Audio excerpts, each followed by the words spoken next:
I never imagined that holding a stranger's baby for 5 minutes would cost me my last $400 and give me back a family I thought I'd lost forever. This is the story of a single father, a desperate mother, and the moment one shared table in a crowded food court forced a choice between walking away and losing everything or stepping in and finding a future. It's a story that begins with two people at the absolute edge, a father down to his last emergency fund, and a mother whose baby's crying was a public cry for help no one else would hear. In a nation where 1 in 3 single parents can't cover a $400 crisis, their chance meeting would force a question we all avoid. When you have almost nothing left to give, what is one more stranger really worth?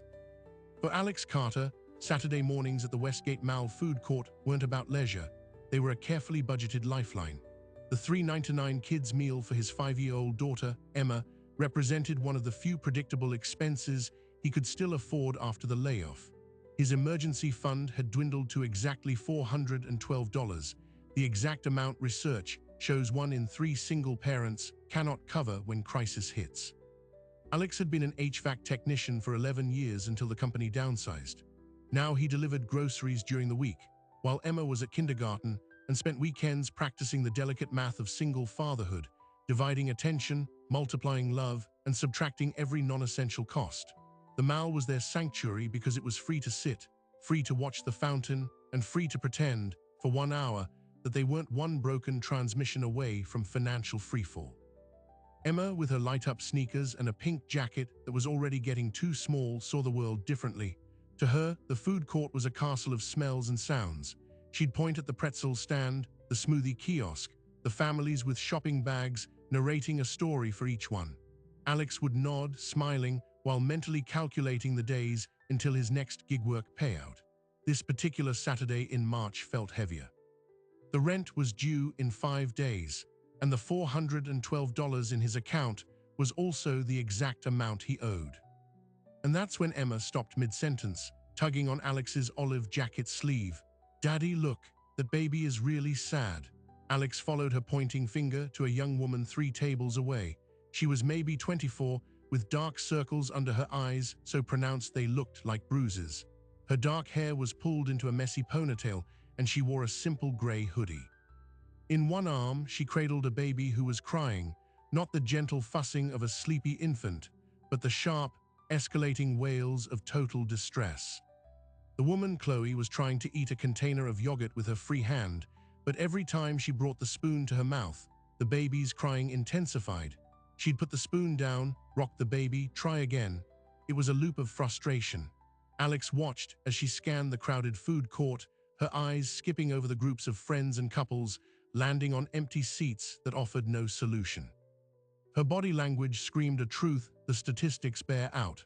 Single mothers experience chronic stress and loneliness at rates that can feel physically suffocating.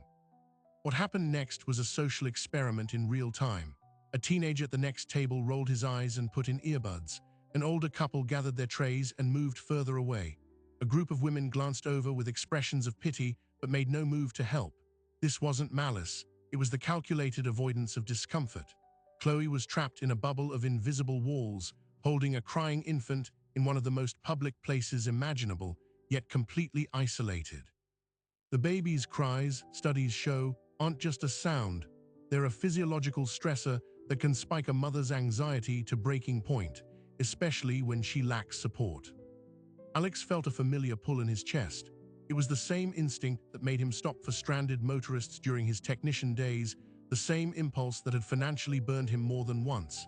But the $412 in his bank account was a screaming counter-argument. Getting involved meant risk. It meant emotional expenditure.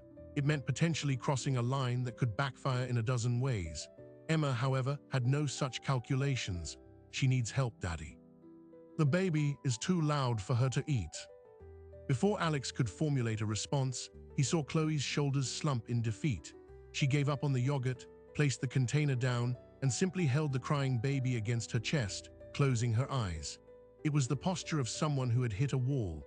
In that moment, she wasn't just a stranger. She was a stark reflection of his own precarious reality, one bad hour away from everything unraveling. The data is clear. For parents already on the edge, An unrelenting stressor like a crying infant can be the tipping point. "Stay right here, Emma," Alex said, the words leaving his mouth before his brain could veto them. He stood up, his chair scraping against the tile floor. He walked the 20 feet to Chloe's table, feeling every eye in the vicinity track his movement. When he reached her, she looked up, startled, her expression shifting from exhaustion to defensive wariness. "Excuse me," Alex said, his voice calm over the baby's cries. "I couldn't help but notice you're trying to eat. Would it help if I held him for a few minutes, just so you can get a bite in peace?" Chloe stared at him, her mind visibly racing through the same risk assessments he had just performed. Who was this man? What did he want? The social contract was broken. Kindness from a male stranger was often viewed not as altruism, but as a transaction waiting to happen. But the baby's crying was a physical pressure, and her hunger was a real ache. After a long beat, a flicker of desperate trust won out. You wouldn't mind?" she asked, her voice raspy with fatigue.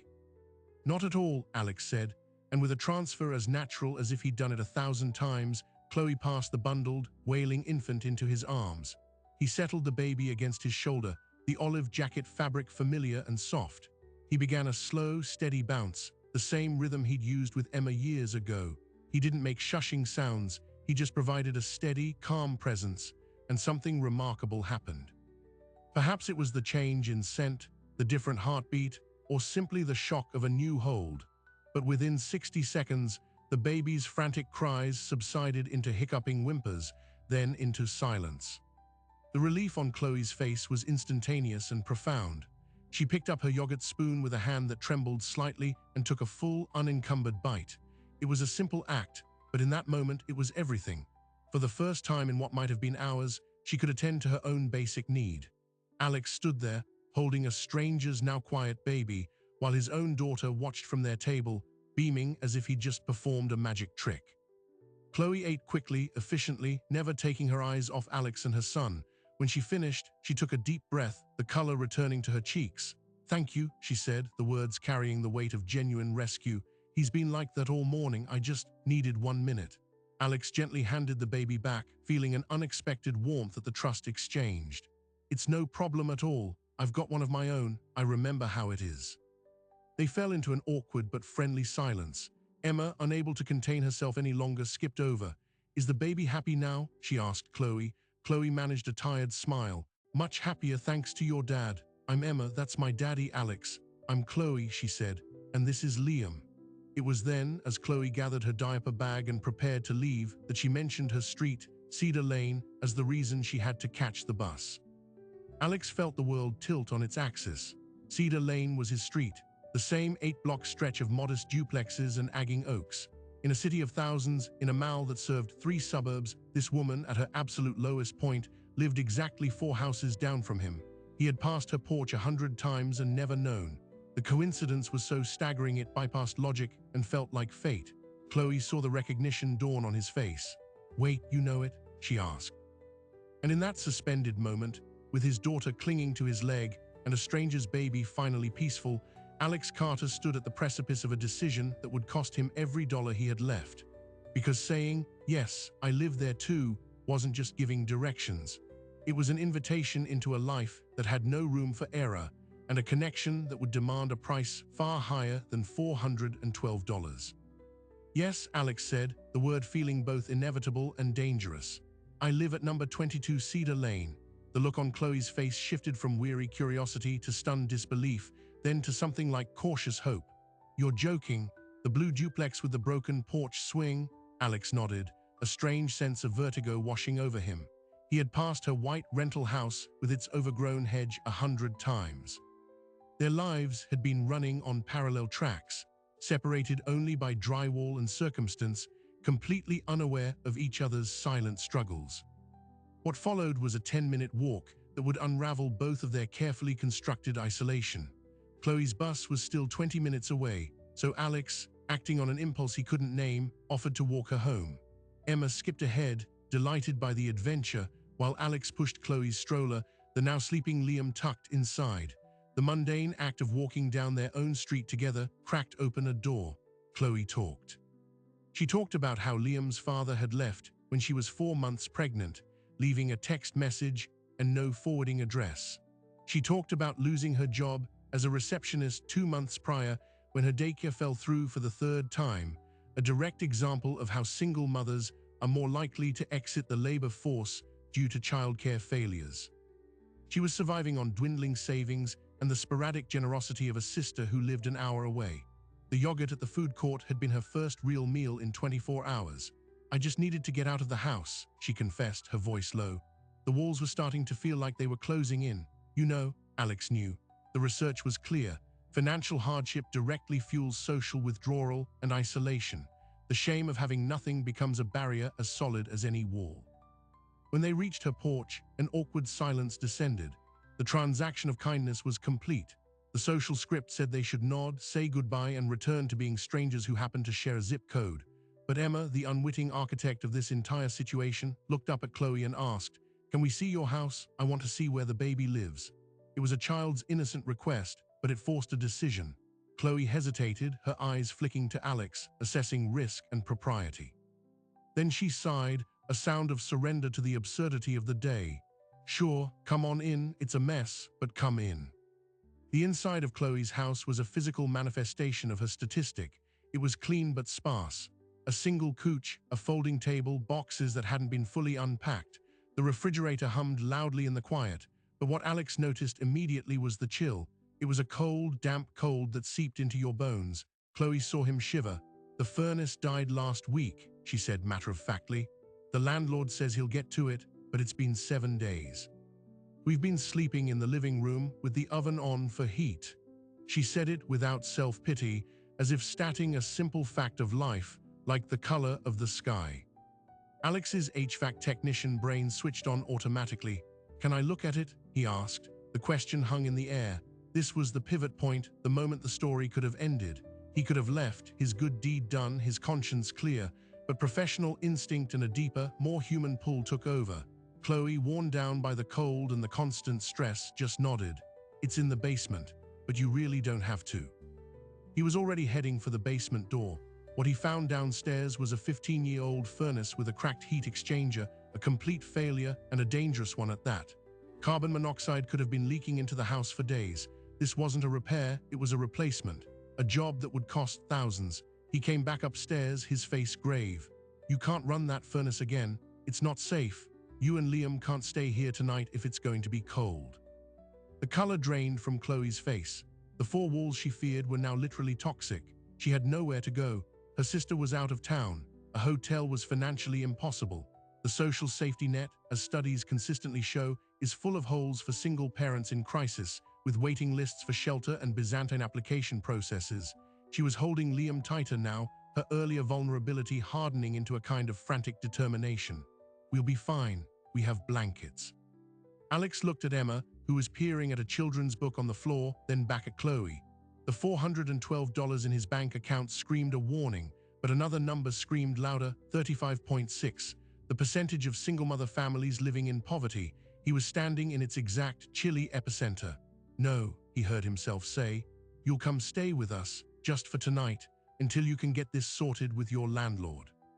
The invitation was a seismic shift. It transformed a chance encounter into a shared domestic reality. It crossed every conventional boundary. Chloe stared at him, trying to decipher the catch. "Why would you do that? You don't know me." Alex's answer was simple and true, "Because it's below freezing tonight, and you have a baby, and I have a cooch." It was an appeal to a basic human logic that overrode the complex social calculus.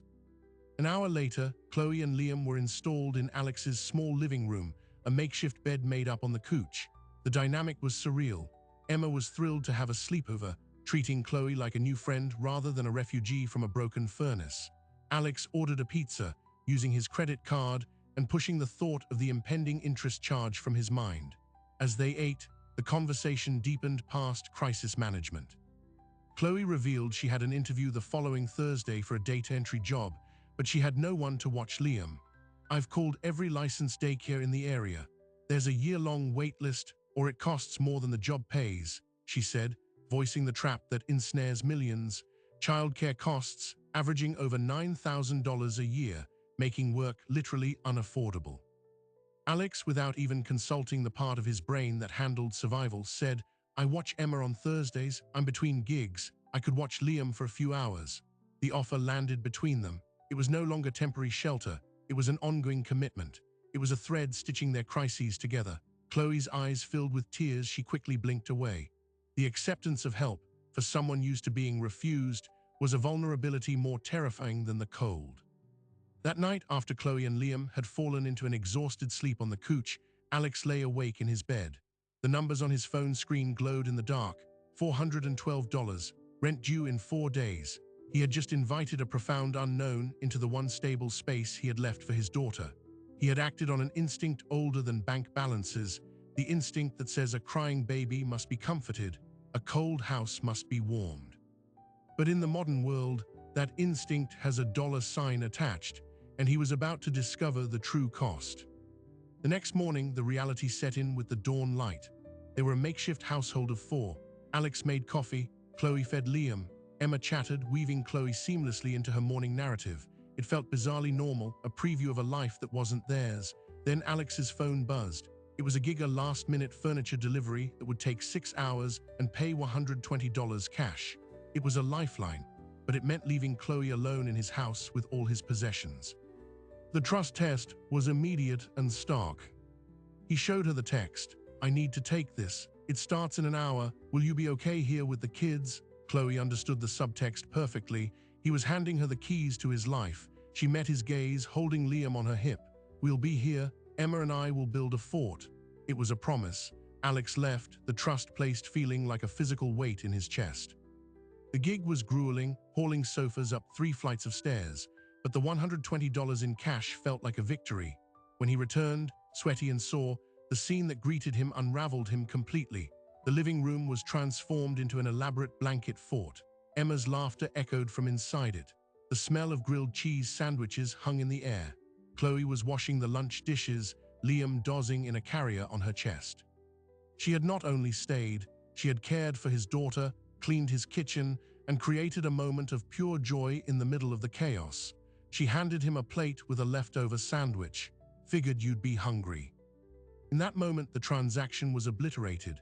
This was no longer charity, it was reciprocity. It was the foundation of something else entirely. But the foundation was built on quicksand. That afternoon, Alex confronted Chloe's landlord. The man was dismissive, claiming the furnace repair was on the list. When Alex, using his professional authority, explained the carbon monoxide danger, the landlord shrugged. "She's behind on rent anyway, maybe it's for the best." The callousness was a brick to the chest. Eviction wasn't just a threat, it was the landlord's preferred solution. Alex returned home and laid it out for Chloe. She already knew. The eviction notice was in her bag, a folded piece of paper that felt like a death sentence. She had 30 days. She had no income. She had no family support. The data point was now a person sitting at his kitchen table, trembling with silent terror. "I don't know what to do," she whispered, the brave front finally crumbling. "I have nowhere to go." Alex looked at Emma, who was showing Liam a picture of a dinosaur, then at the cash from his gig on the counter. $120. Chloe's back rent was over $800. His own rent was $412. The math was impossible, but a new math was forming, one not taught in any school. It was the calculus of shared crisis. He made a decision that defied all financial logic. "We'll figure it out," he said, "but you can't go back to that house, not with that furnace. You and Liam stay here, we'll pool what we have. It's the only way either of us makes it through the month." It was an alliance of the desperate. Chloe moved her few belongings into Alex's spare room that weekend. They became a unit, a platonic partnership for survival. Alex took every gig he could find. Chloe, using his address and his stability as a base, secured the data entry job. But the childcare problem remained, so they innovated. Alex watched both kids on Thursdays during her interview, and when she got the job, they devised a split-shift schedule worthy of a military operation. He took early morning gigs. She worked afternoons. They traded Liam and Emma like precious batons in a relay race against time and bills. For 2 weeks it worked. They were exhausted, living on caffeine and adrenaline, but the rent was paid, both his and through a negotiated payment plan, a portion of hers. A fragile equilibrium took hold. Emma adored Chloe, who read to her with a patience Alex was too tired to muster. Chloe started to smile again, the dark circles under her eyes slowly fading. They were, against all odds, building something that looked like a family. but the financial margins were paper-thin. They were one missed gig, one sick day, one unexpected bill away from collapse. That bill arrived on a Tuesday morning in the form of a pediatrician's invoice. Liam had a persistent cough, and Chloe, terrified, had taken him to the doctor. The visit, with tests, cost $370 after her lapsed insurance. She showed Alex the bill, her hands shaking. "I didn't know, he was coughing." It was an expense that couldn't be negotiated or delayed. Paying it would clean out their shared emergency fund, the paltry cushion of cash they'd managed to save from their combined efforts. Alex stared at the number, $370, so close to the symbolic $400 emergency that breaks a third of single parents. It was the exact amount that would sink their fragile ship. He had a choice: protect his and Emma's last shred of security or honor the partnership he had created. He took a deep breath, accessing a part of himself he thought the layoff had killed. "We'll pay it," he said. "Liam's health isn't negotiable." He wrote the check, depleting the account to almost zero. It was the final financial sacrifice, the point of no return. But the universe, it seemed, was testing the limits of their makeshift alliance. The very next day, Alex's car, his lifeline to gig work, refused to start. The diagnosis from a mobile mechanic was a failed alternator. Repair cost $450. The number hung in the air, cruel and ironic. It was more money than they had. It was more money than they could make without the car to get to jobs. They were trapped. The financial crisis had finally fully arrived. All their cooperation, all their shared sacrifice, had led them to this exact impasse. Alex stood in his driveway, looking at the dead car, then back at the house where Chloe was packing with a fussy Liam, and Emma was waiting for a daddy who no longer had a way to drive her to school. The $412 he once had was gone, spent on keeping a stranger's baby healthy. And now, he had nothing left to give, and no way to get more. The beautiful, chaotic family they had built was about to be shattered by the very economic forces that brought them together. He had to make a choice: abandon the partnership to save himself and Emma, or find a way to solve an impossible problem with empty pockets. Standing in the driveway, staring at the dead car, Alex did the only thing he could think of. He laughed. It was a hollow, broken sound. The $450 repair quote wasn't just a number, it was a verdict. Without the car, his gig work evaporated.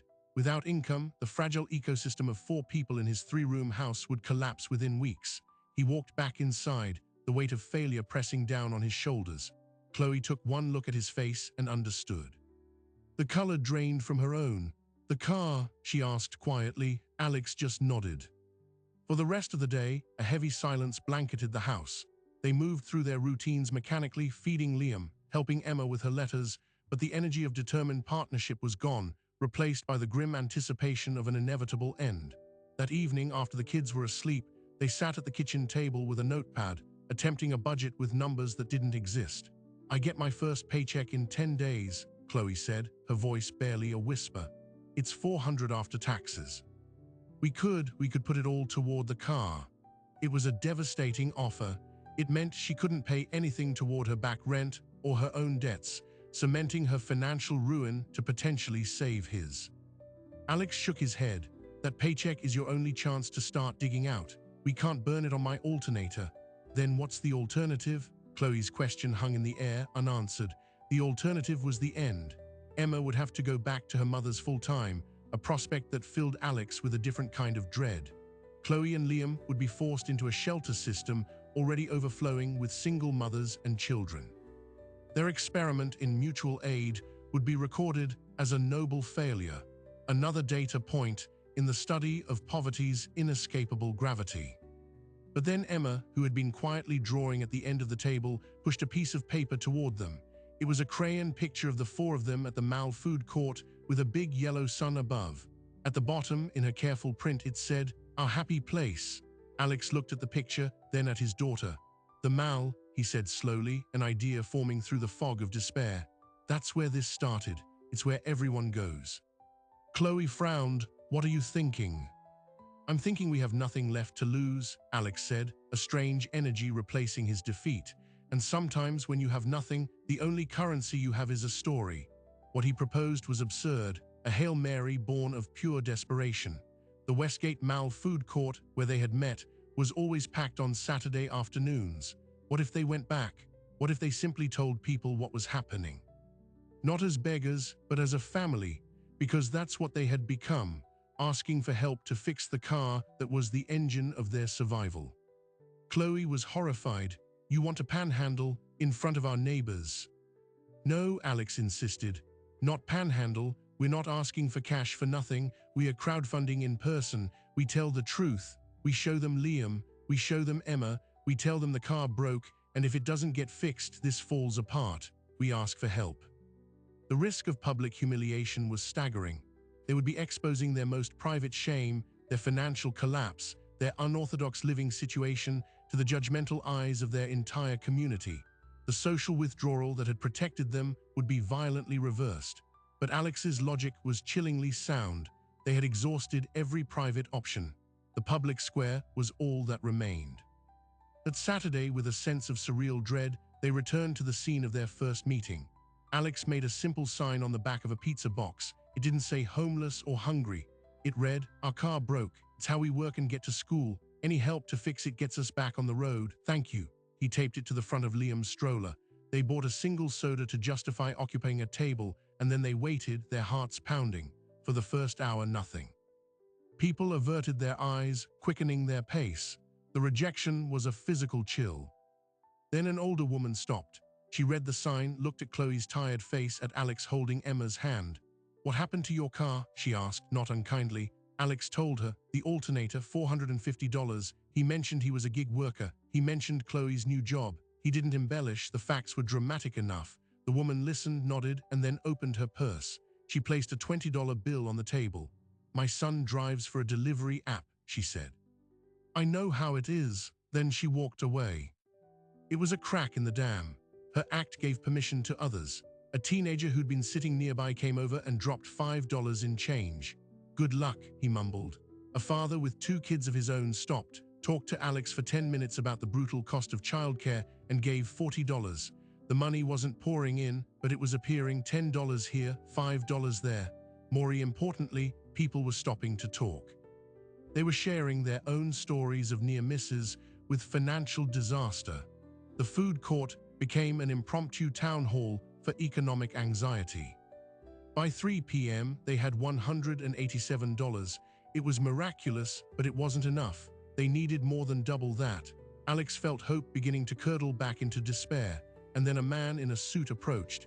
He didn't look like the other mall patrons. He introduced himself as David, the mall's general manager. Alex's stomach dropped. They were about to be kicked out for soliciting. But David didn't ask them to leave. He pulled up a chair. "I've been watching you for an hour," he said. "My staff pointed you out. I heard you telling your story to that older couple." He paused. "I manage this property. I see a lot of hard things, but what I see here is a family trying to solve a problem without asking for a handout. You're asking for a hand up. There's a difference." David explained that the mall occasionally partnered with a local charity that offered micro-grants for emergency transportation for working parents.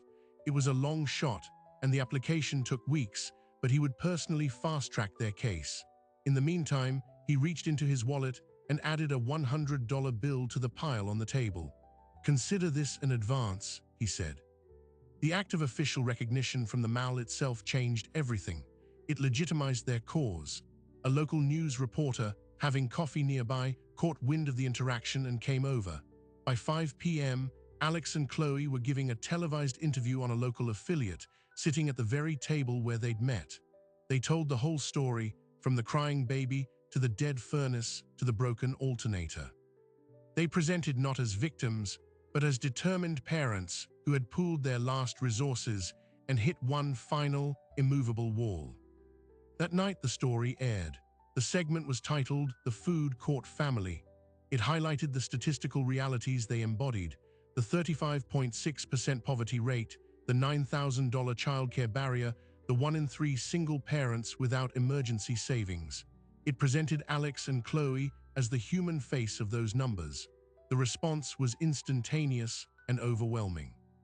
An online fundraiser set up by the news station blasted past its $1,000 goal in 2 hours. By midnight, it had reached $5,000. Strangers emailed offering part-time work. A local mechanic offered to fix the car at cost.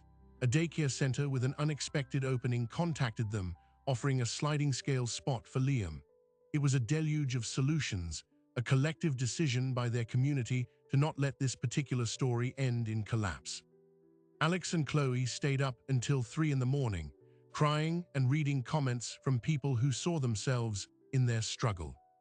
3 days later, the car was repaired for free by the mechanic who saw the news. The online fund held over $6,000. They had not only solved the immediate crisis, they had built a financial cushion. For the first time in years, both Alex and Chloe experienced the foreign sensation of breathing without a weight on their chests. They paid Chloe's back rent in full, stopping the eviction. They opened a savings account for Emma and Liam. They bought a proper space heater for Chloe's still furnace-less house, planning her eventual move back. They had won. But here's the thing about escaping a crisis. The world doesn't stop moving. Just as they began to believe in a stable future, the second-order consequences arrived. Chloe's landlord, seeing her on television and now aware she had come into money, served her with a new notice, a 30% rent increase, effective immediately. His reasoning was blatantly opportunistic. The property's gotten more visibility, he claimed. It was a naked cash grab, leveraging her newfound stability against her. The Victory Fund could cover it, but it would be a constant drain, perpetuating the cycle of scarcity they'd just escaped. Then Alex's ex-wife Maya called. She had seen the news segment. Her reaction wasn't supportive. It was deeply concerned and laced with legal threat. "Who is this woman living with you and my daughter?" she demanded. "This is not the environment we agreed upon."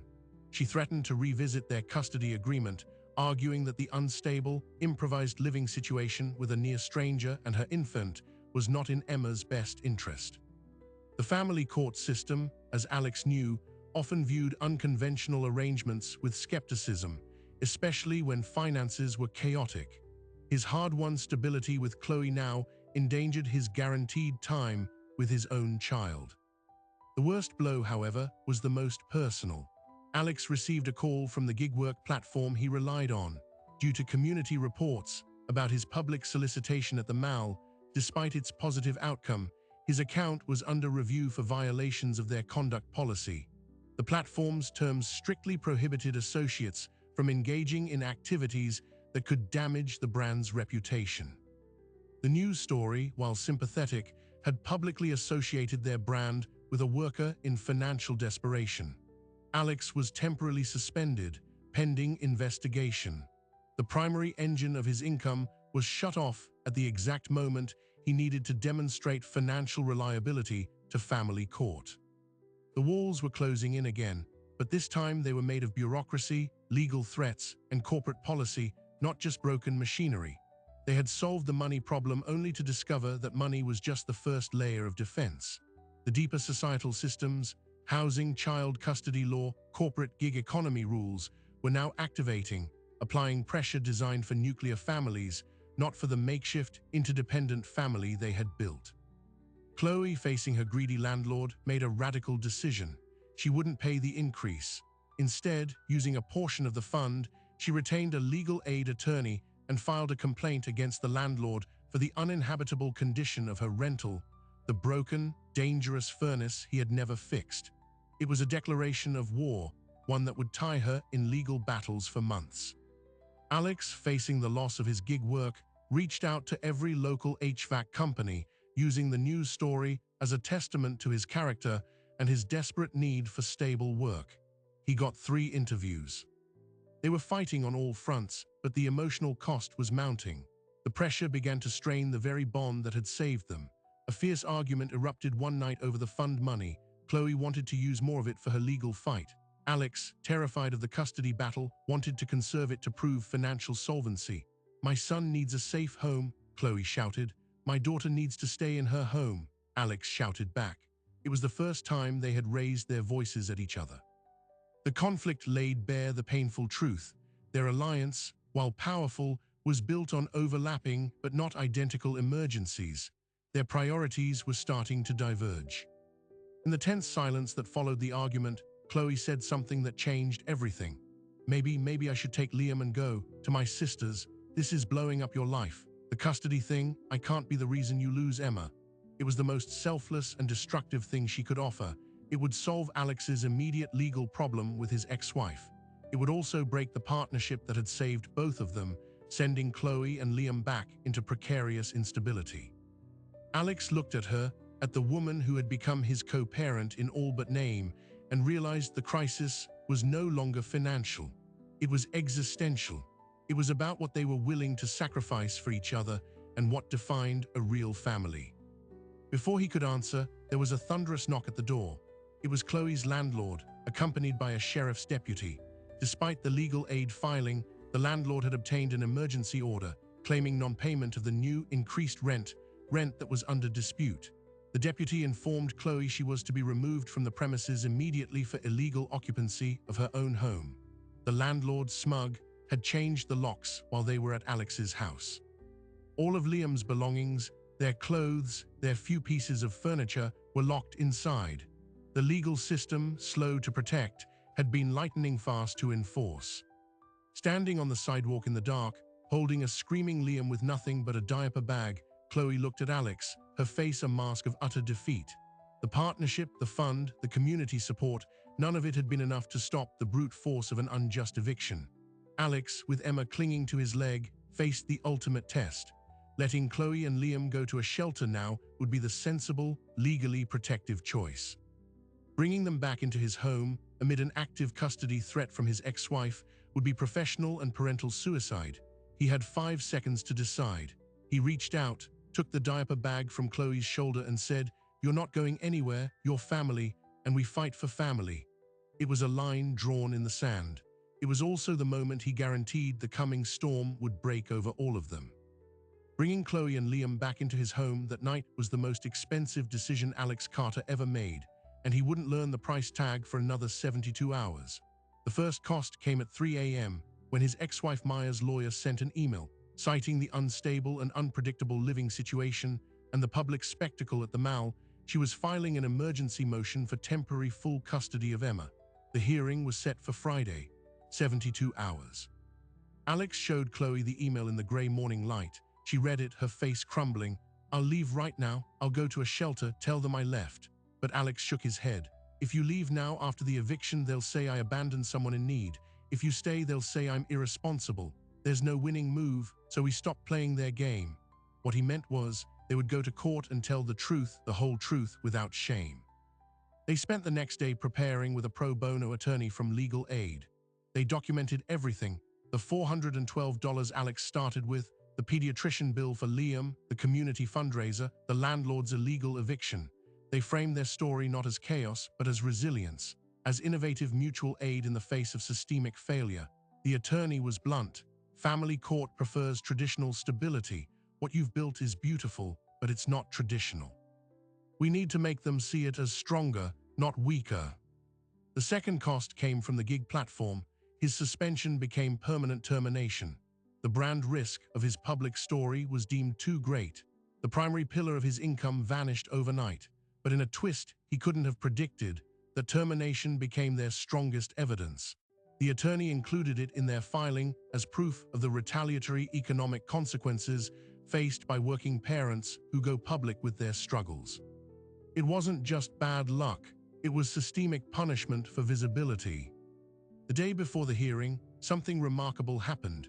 David, the mall manager, called. The local news story had sparked something bigger. A non-profit focused on housing stability had reached out to him, wanting to help Chloe. They had a pro bono attorney specializing in landlord-tenant law who would take her case aggressively. More importantly, they had a lead on an affordable housing complex with openings prioritized for working single parents. There was a catch: it required proof of employment and a co-signer with stable income. Chloe had the job. Alex, now without gig work, could not co-sign.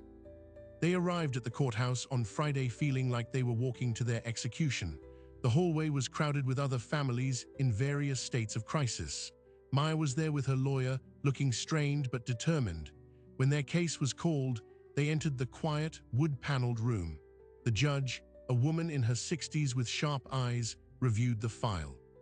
She listened first to Maya's lawyer paint a picture of Alex as unstable, impulsive, bringing strangers into his daughter's life, creating a public charity case. Then it was their turn. Alex's attorney didn't start with defenses. He started with numbers. He presented the research, the 35.6% poverty rate for single mothers, the $9,000 average childcare cost, the fact that 1 in 3 single parents cannot handle a $400 emergency. He presented Alex's original bank statement showing $412. He presented the pediatrician bill for $370. My client, the attorney said, spent his last emergency fund to ensure a child, not his own, could breathe clearly. He then built a cooperative living arrangement that kept 2 children housed, fed, and safe when the system failed them. The instability the petitioner cites is actually a breathtakingly stable response to impossible circumstances. Then the judge did something unexpected. She looked at Chloe. Ms. Reynolds, is it true you were illegally evicted while your infant son was present? Chloe, her voice trembling but clear, answered, Yes, Your Honor. My landlord locked us out with nowhere to go. Mr. Carter took us in. The judge turned to Maya. Ms. Carter, were you aware that your ex-husband prevented a woman and infant from becoming homeless? Maya shifted uncomfortably. I saw the news story. But my concern is for our daughter's stability. The judge leaned forward. Stability isn't just a mailing address. It's character. What I see in this file is a father who demonstrates extraordinary character under extraordinary pressure. He didn't hide his struggle. He solved it through community and cooperation. She denied the emergency custody motion.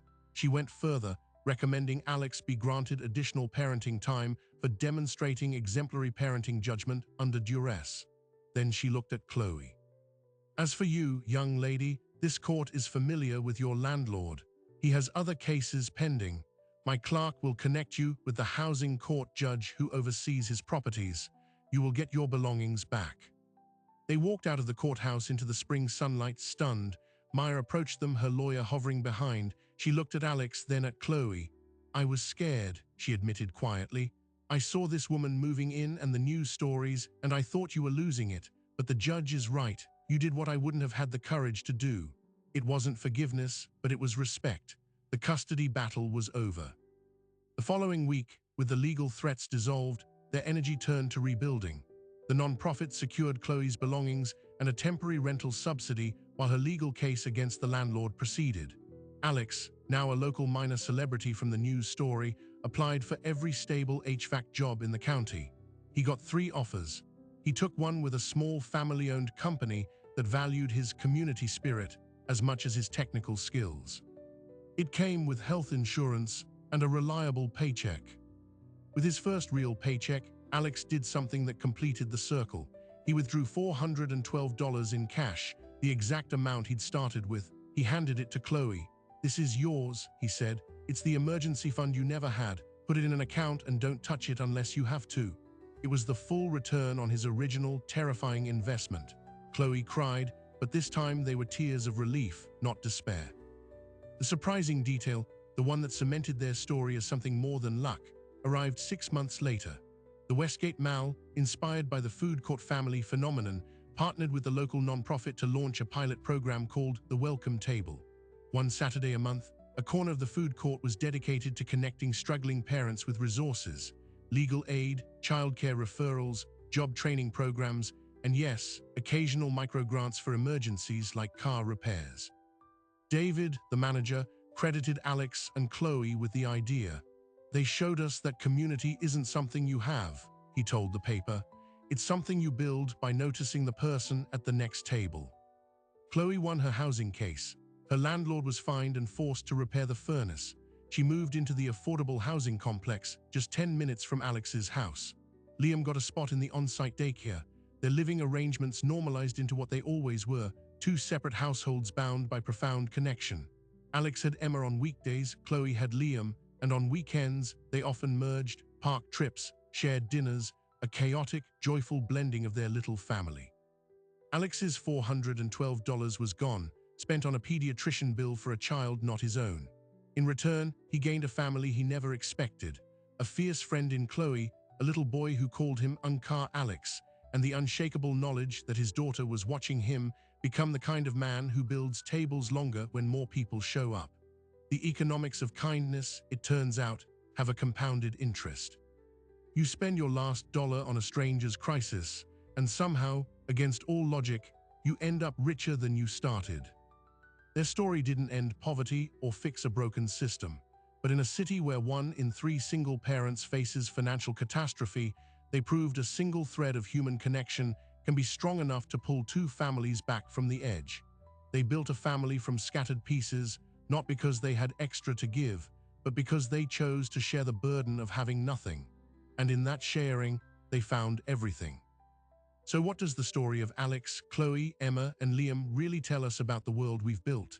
It tells us that the systems we rely on, housing, employment, childcare, are often designed for a reality that no longer exists for millions. They are built for nuclear families with dual incomes, for safety nets that catch you before you hit the ground. But for the 1 in 3 single parents who cannot handle a $400 emergency, the ground is always right there, hard and unforgiving. Alex and Chloe's story is not an anomaly, it is a blueprint. It reveals that our most valuable currency in a crisis isn't money, it's the willingness to see someone else's struggle as your own. When Alex chose to spend his last $412 on Liam's health, he wasn't making a financial decision, he was making a human one. And in doing so, he triggered a chain reaction that transformed scarcity into abundance, not through magic, but through the simple, radical act of shared burden. The Welcome Table program at the Westgate Mall stands as a physical testament to this idea. It proves that institutions can choose to facilitate connection rather than enforce isolation, that a public space can be more than a place of commerce, it can be a place of community triage, where a crying baby is not a nuisance but a signal, and an empty chair is not just furniture but an invitation. This story asks us the most uncomfortable question.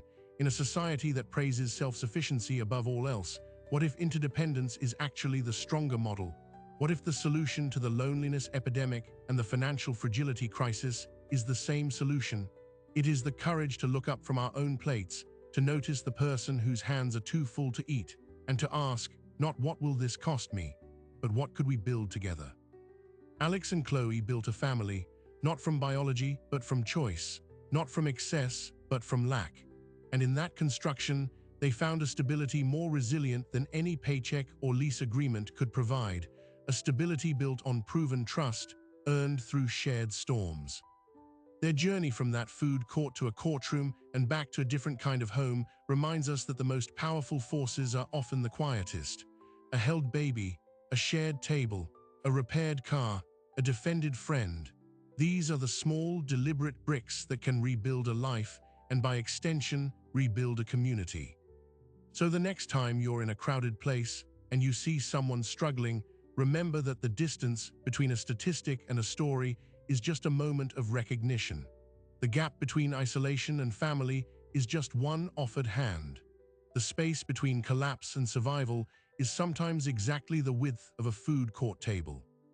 If this story resonated with you, if you've ever been the one needing help or the one wondering if you should offer it, I'd love to hear your thoughts in the comments. Tell me about a moment when a small act changed everything. And if you want more real stories about the unexpected ways we find each other, make sure to subscribe. Because sometimes, the most extraordinary future begins with a simple question asked in a perfectly ordinary place. Can I give you a hand with that?